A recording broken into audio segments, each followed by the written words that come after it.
I'd like to call the County Government Committee meeting for November 2020 to order. First up is Planning. Patrice? Hi, everyone. I have two resolutions tonight. Both of them are to appoint members to the Columbia County Planning Board. The first resolution is for Region 1, which is comprised of Kinderhook, Chatham, and Stuyvesant, and to fill the remainder of an unexpired 3-year term, which began January 1st, 2019 and 2021. 2021. And that person is Patrick Wall. Okay, remove. I'll move that. Patsy, move. Second, Ron, all in favor, say aye. Aye. Aye. Opposed? All right, carried. Okay, and my second resolution is to appoint a planning board member to Region Number 3, which is comprised of the towns of Clawbrook and Ghent, for a 3-year term. And the nomination is for Mallory Ward, and this term would run from January 1st of 2021 through December 31st of 2023. Kelly, you gotta move that. Yeah, you had it backwards, Kelly. Oh, I'm sorry. I'll move it. I'll second it, Morel. Who was that? All in Patsy. favor? Michael. Patsy. Oh, Mike Oh, I'm sorry. and Matt. Okay, sorry. All in favor? Say aye. Aye. Aye. Opposed? Carried. That's it, Tree? He's frozen up there. Good night, everyone. Thanks. Good night. Good night, Night. Patrice. Get home safe. Thank you. Thank you. Bye. Okay, Michael, your show. Okay, two quick ones. I apologize, but inadvertently it was on my agenda for last month, but unfortunately I forgot to forward Kelly the resolution. So annually, we need to renew our contracts. This is for Delta Dental and Emblem Health Insurance for vision and dental for 2021. I'll move it, Bury. Jerry, second. Patsy. Second, Michael. Second, Michael. All in favor?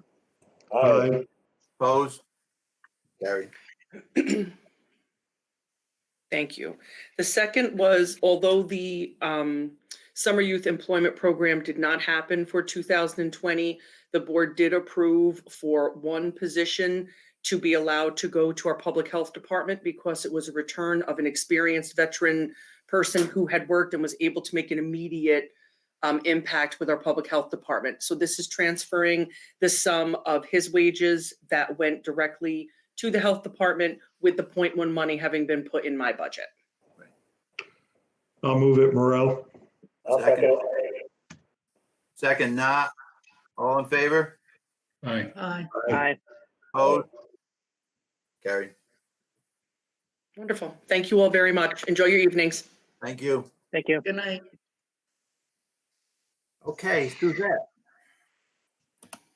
See there? Hello. Hello. I just have one resolution this evening, and that it's basically an annual resolution that we bring every year, and it allows the treasurer's office and myself to process correction of errors, specific corrections that can be processed pursuant to real property tax law, as long as they are less than $2,500. So this just allows us to do it on our own without having to bring every single one before the full board of supervisors. I'll move it. You do it every year. Bury. Jerry, move. Anybody? Second? Michael, Patsy. second. Michael, second. All in favor? Aye. Opposed? Carried. Thank you. That's it? Who do we That's have for Board of Elections? Kelly, anybody here for Board of Elections? Yeah, I know Ken Dow is on and Kelly Miller Simmons. Okay. Ken, Kelly, Yep. Can you hear me? we can. Yeah. Well, we were pretty pleased with overall. We just want to give a a quick update, but I think it's pretty, everybody's obviously pretty familiar with the way the election went. I think, we had about 6,500 people show up for early voting. That was a very popular option, and which is quite a departure from the primary when nobody showed up at all. But we actually got a lot of very positive responses from people who went through it with the organization. People felt it was nicely arranged, and the lines really moved along. And then likewise, the election day itself went along very much as we had anticipated. Fortunately, and again, it was expected, but with the early voting and the absentee voting, it took enough pressure off of the election day that most places, went pretty smoothly. We knew, I know we said to a lot of people ahead of time, there are going to be some places where they're going to have some lines at certain parts of the day for sure, because the numbers are such that was going to happen. But there was nothing out of the ordinary, and really nothing, I don't think, outside of what was pretty much expected. One thing that's this is going to be an issue coming up. It's a very significant one in the future. We had every working voting machine scanner out there in the field for this election. Over the years, there have some of the machines have been cannibalized to make working machines, but they're at the end of their life. They're not supported by the manufacturer, and so as it turns out, we had between the early voting and the election days, all of the working machines were out there. We've already started to talk about the need going forward. There's a second related thing, is that, which I know we've talked to some of you about, at least in passing, is that a number of the election districts in the county are now way past where they're supposed to be in terms of the number of registered voters. The statute says that you're supposed to have not more than 950, or you can make it, you can allow up to 1,150. But in some places, like in Claremont, there are over 1,500 going to a single election district. In Ghent 2, which votes at the town hall, they have 1,450 or 1,470 or something. So there are a lot of districts that by law need to be revised. So, and there's also a very strange thing in the election law that bars redrawing your election district lines between February in a year ending in 7 and December in a year ending in 0. So for whatever reason, there's been an almost 4-year freeze. But we're now at the end of that, so we're going to have to look at revising some of these election districts, which will no doubt in some places mean increasing the numbers somewhat to be in compliance with law, which will mean we're going to have to be looking at some additional polling places and some other things. We have to get some really, maybe by next month, we'll have to have a lot better picture of really what we're going to have to do here. But I just wanted to bring that up. But getting back to this election, we were pretty well staffed. People wanted to work at the general election. So overall, I think we were pretty pleased with the way it was. There was a lot of stuff thrown at boards by the state again, wanting things done in a manner that was different from the existing statutes or the long-standing statutes that everyone had to deal with. But again, we got a lot of help. Had people from other departments. Facilities was really helpful again. Everybody. We had people coming in to help us with our ballots again, and from elsewhere in the other county department stuff. So very much like the primary, we really appreciate the support we got all the way around. I thought it ended up going off quite well. Kelly, I don't know. Yeah, no, I would just like to add to that and thank Supervisor Beery and Supervisor Adams they were very kind and sent food to us and some really nice thank you notes that the staff really appreciated. You're welcome. I have a question. If we can go back just one step to the district issue that I know has to come up at some point. As a practical matter, if you're going to split one district into two or two districts into three, how's that going to look on the ground? In my town, we have two districts, but just one machine. The only difference is you go to the table on the left instead of the table on the right to sign in. So when we talk about doing the numbers over again, we're not talking about extra buildings or extra machinery, are we? Or are we just talking about an extra table? I think that's going to depend on where. In Germantown, you've got a very nice, spacious building, where you could, and neither of those districts is particularly large, so it's quite manageable there. Do you have a district where you have two machines? I'm sorry? Do you have a town where you have two machines for that population? We do. Not at a single poll site. Well, see, this is what I'm getting at. I just need to know in my own mind, because I'm thinking about this when we're talking about, rearranging the numbers to comply with the law. Does that mean we have to bring in an additional machine?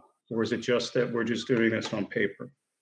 I think it will depend on the place, because it also, some of that we may be able to get by getting a different polling place.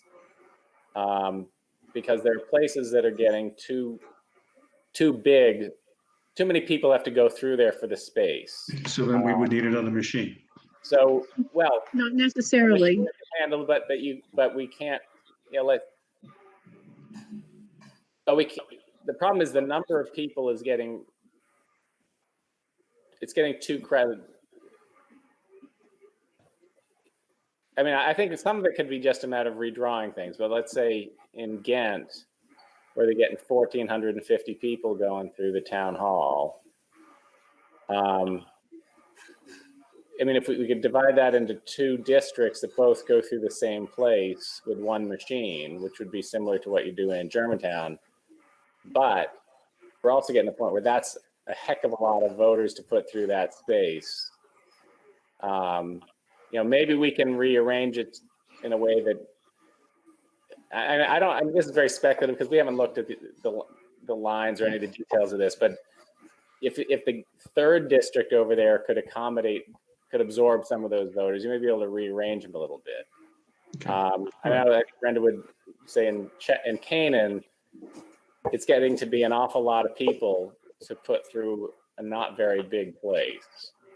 So maybe we can find an alternative, find a different polling place that will accommodate. It really varies from place to place, but in some of them, certainly under the circumstances we had to deal with this year, where we were trying to keep the numbers of people in the polling place down, it would be very difficult to get these numbers to. Another thing that made it feasible here is that the ballot was so simple. There were only 4 things on it. I had my stopwatch out at early voting a bunch of times, watching people see how long it took from the time they went to the privacy booth to the time they left and cast their ballot. A lot of people are doing this in like a minute and a half. Which made we were doing all the flow. How long does it take to check them in? How long does it take them to go through the privacy booth, and how many do we need? But if they say next year you get into the local races, there are going to be a lot more things on the ballot, and in hopes that the general circumstance will be a lot better. But if people are going to take 3 minutes or so to figure out what they're going to do with their ballots, then you have to have an awful lot of people at the privacy booths at one time to keep the flow going to get that number of people through the site. So we'll have to do a bunch of some projections and calculations so it'll vary, but I think things are going to have to be modified in at least some of these districts. Whether we can do it with one bigger site or have to go to two, we're going to have to figure out. And it's also going to be obviously depend on what's available in the different towns. Right. That might accommodate it. But So So when will this have to be done before the 2021 elections? Those are local elections. Yeah, well, that's one of the things we're going to be turning to almost immediately now is what do we do with the situation with the election districts and start looking at possibilities. Mhm. Okay, thank you. All right. I have a Mr. couple Chairman, questions. okay, go ahead, Mike, and I'll go. Oh, no, go ahead. Sorry. Go ahead, Matt. I was just wondering, what's the useful life on a voting machine now? Say, if we bought new ones, how long are they supposed to last? I don't know what the new ones are, Kelly. I don't know if you do. I mean, the ones we Well, have. I know it, well, it depends on the software. The ones we have are just coming up onto 10 years old, I believe. And one of the issues this time was we were supposed to make a ballot that our software couldn't create. So we became very aware this time that it's becoming more urgent that we upgrade because we're not able to, and we weren't the only county that couldn't create the ballot the way we were supposed to. And normally it wouldn't have been an issue. I've been told that we've never had anyone in the past 7 years use the ballot marking device. But we had someone use that during early voting and it didn't work exactly like it was supposed to because we couldn't create the ballot the way the state was asking us to. So I would hope that if we got new machines, they would last another 10 years. Okay. All right, and just before, this isn't a question, I just wanted to compliment the Board of Elections on the job that they've done. I thought, based on the circumstances and everything else going on with COVID, you did a great job. Thank you. Thank you very much. Yeah, thank you. Michael, you had something? Oh, yeah. Yes, I think piggybacking on what I think everyone else is saying is just kudos to Ken and Kelly and your teams. I thought the elections went really smoothly and I've heard really good things. And I know this was a really stressful time to be doing an election with COVID. And I've heard really positive feedback, but I was wondering if you would be willing to put together sort of like a short memo, like recapping the election and any sort of suggestions for next year. I think sometimes when we have good results, it's good to sort of set up processes. So if we, because I know that last year, this is something I really wanted was a sort of memo that documented what was going on. And I think it'd be helpful to have that every year, just to kind of recap what was going on. Yeah, and I think we'd like to do that ourselves. Right? There's a lot of things we learned, a lot of things we were able to deal with, but had to figure out. And I think there were an awful lot of lessons that we want to make sure we have in place, clarified, so that if we get, when they come up again, we'll already know what we're how to deal with them, for better and for worse. And I certainly feel that would be a great thing to do. All right. Great, I appreciate that. Thanks, Ken, Kelly. Appreciate it. Sergeant Major, are you there? Thank you.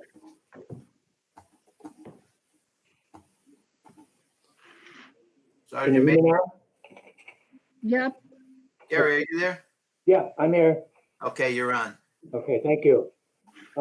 Very quickly, it's been very, very, very busy. I had submitted 14 new cases for comp and pen since last month.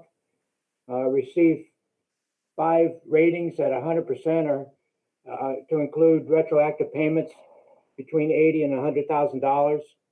The VA is really moving quickly now on these Blue Water Navy cases, even to the point that the last couple of days I've had veterans call me and say, I haven't heard anything from the VA, but my bank tells me I have several $1,000s in my bank account. And when I checked with the VA, they said, oh yeah, we put that in last week, come spend it. So that's very positive. And The VA now is not doing any in-house compensation exams. They're doing everything by contract, and we'll see how that goes. I don't particularly support it, but that's the way it goes. 3 new widow cases that were approved for dependency compensation, which is good. The 5 new 100% ratings average out to over $3,200 per veteran per month for as long as they're alive. The next thing on the PFC Dwyer Room and Operations Center, and I'll break that down separately. The Dwyer Room, we're letting veterans come in on an individual basis, a couple at a time that want to play pool down there. I do have a consistent veteran that's down there. In fact, she's down there tonight. She was sexually traumatized in the military, and I got her rated about 5 years ago at 100% PTSD. She enrolled last year in a master's degree program at SUNY, and a couple of months ago she came in and said that she couldn't deal with being around all the students and the pressures. So I'm allowing her to use our computers downstairs and do Skype education for her master's degree. The Operations Center is today ready to go. MIS people and just finished up our computers there today. The good part of what's going to happen there is we've got 3 rooms divided off where veterans can come in and do their comp and pen exams by video and have their wife with them. They're going to be able to meet with their doctors and counselors at the VA. And Glenn Gilbert from the mental health at the VA is coming down after Thanksgiving. And the VA has said that they're excited about it because they've never heard of any other county setting up an operation where we can host the veterans here and not have to go up to Albany. And in some cases, I have a couple of veterans, I've done it on my computer here on Zoom comp cases and counseling. And some of them just don't want to be alone when they open up on their PTSD issues. So that looks like it's going to be very successful. All of our furniture and computers and everything's ready to go over there. Sunday, a reporter's coming, and he's going to do a photography and photograph and news report on our operations center and get it into the media. So we're kind of excited about that. Status of the funding, we got our request a week ago Wednesday for our annual $10,000 for aid to localities for the Veterans Office. And as far as the money that was approved, $100,000 for 2021 for PFC Dwyer, it's not been released yet. And worst case scenario, we were told as of this morning that we would get the money, and the worst case would be that we would take a hit for 20%, which we kind of expected anyway. One of the things on it, going back to the Dwyer Day Room, I've been working since we had our ribbon cutting with a liaison down at the Fireman's Home, and they have 19 veterans down there, and out of those, 11 of them have PTSD. So when we start going full operations at the day room downstairs, they're going to be sending their people up here on a selective basis to participate in the activities we have down there. Anybody have any questions? No, sound like you've been busy. Thank you for everything you do. You're welcome. Appreciate it. Thank you very much, Sergeant. I don't think Bill Fisher is on the call. Is Bill on the meeting? Want to leave that up for a second just to read, and then if there's any questions from the people in the meeting. Can you guys see it? There's no questions, then we can move forward. That's been posted, right, Kelly, in our, Yes. On your Okay. website, yep. All right, is there any discussion on it? I would note that there's some talk from other agencies about they're worried about the evictions ending January 1st. And what to do. So there's a lot of talk about that among the groups that are handling that. I'm wondering with the spike though, Sarah, do you think he'll probably extend it, don't you think? I think that's what they're hoping, but Teresa Mayhew is posting about it. Yeah.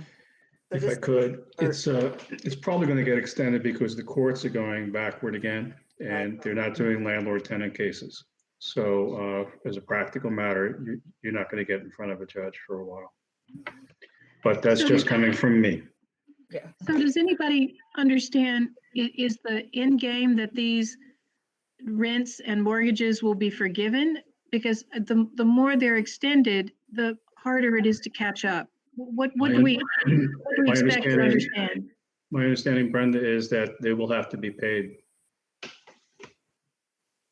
So the hope is that people are setting aside money to catch up when this is over? I don't know who's doing the thinking on this, but my understanding is that the rent will be, you will be evicted and you will have a judgment against you for the rent, for past rent plus interest. I think And, there's hope that the federal government will come in and help with the Yeah, next well- stimulus package.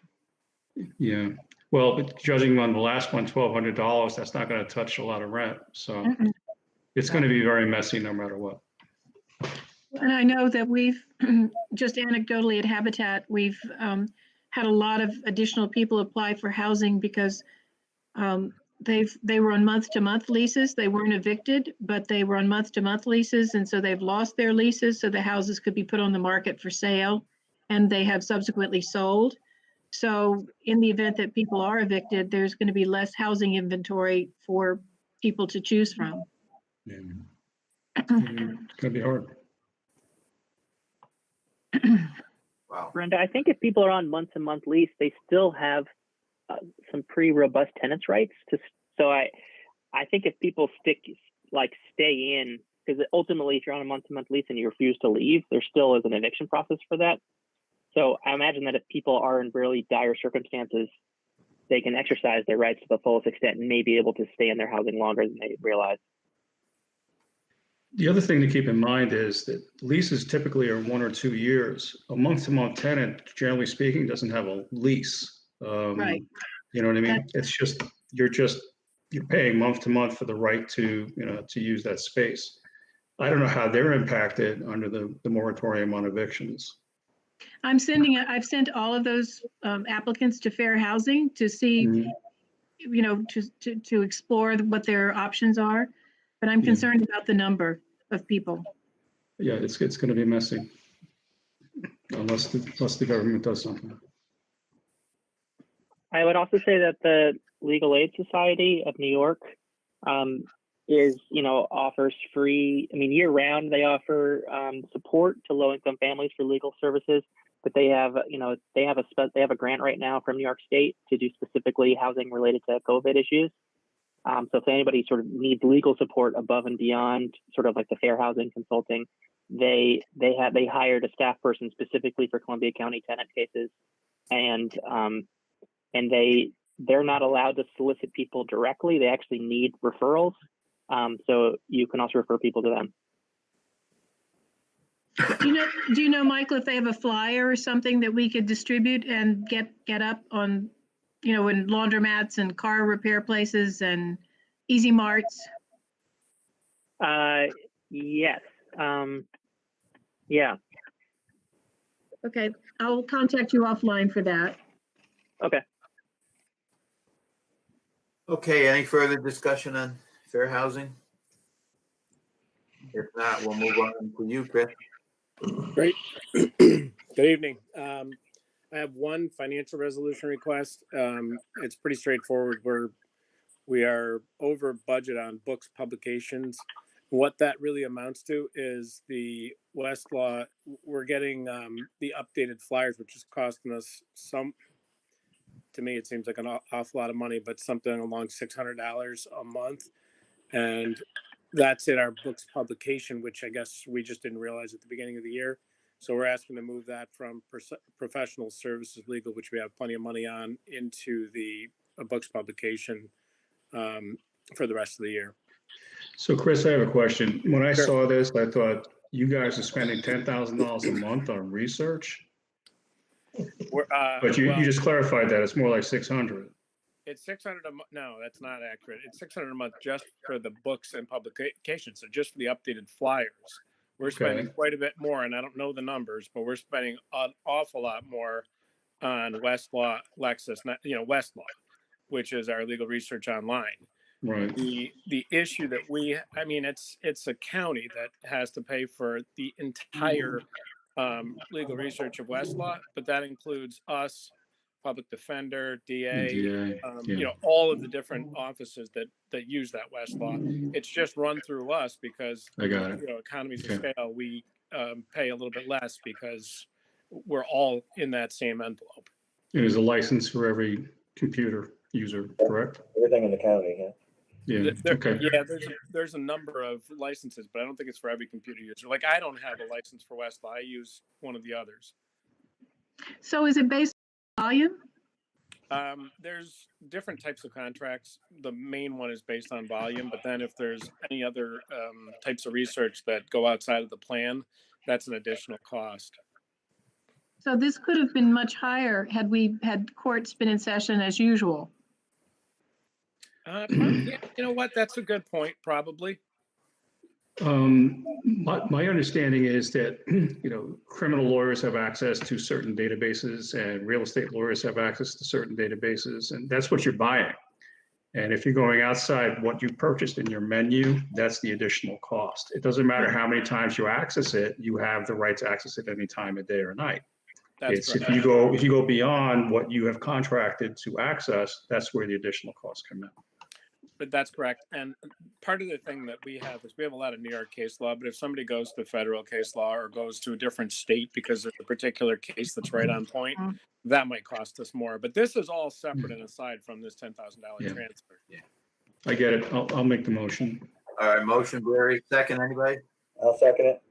Ron, second. All in favor, say aye. Aye. Opposed? Carried. All right. And the other issue that I'd like to bring up is the matter of moving forward with tax foreclosures during the COVID pause. And I think for that, we should probably go into executive session. It's a litigation matter, so I think we're under, the litigation section of executive session. Okay, is there a motion? I'll move it. I'll second it.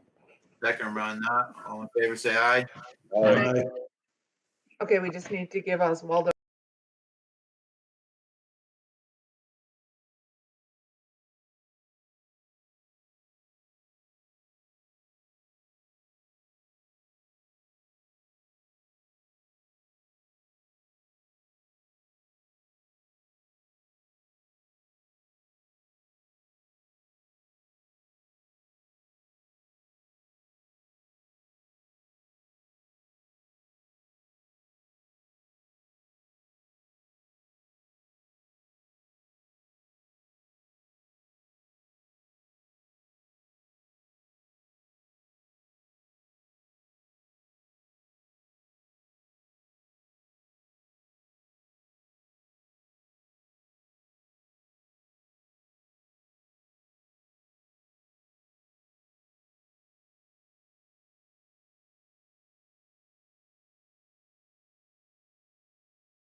All Okay, right, that's all I have.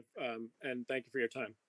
thank you. Is there any other discussion for county government tonight? If not, I'll entertain a motion. So moved. Second. Second, Ron, all in favor? Aye. Aye. Have a good night, guys. Good Thank you, night, everybody. good holiday, everybody. Take care. You too. Happy Thanksgiving.